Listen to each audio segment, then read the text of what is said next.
15 বছর বয়সে আমার বিয়ে হয়।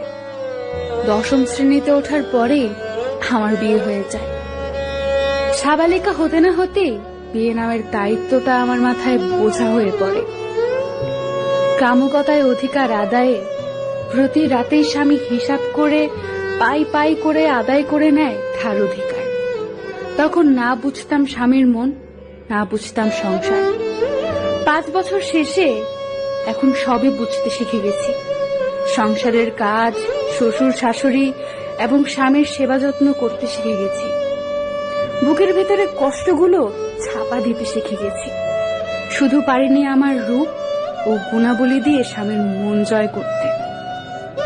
তাই জীবনে আর যাই করেন, মেয়ে হয়ে কখনো নিজের পায়ে না দাঁড়িয়ে, নিজেকে যোগ্য প্রমাণ না করে এমন কাউকে বিয়ে করবেন না যার হাতে নির্যাতনের শিকার হতে হয়।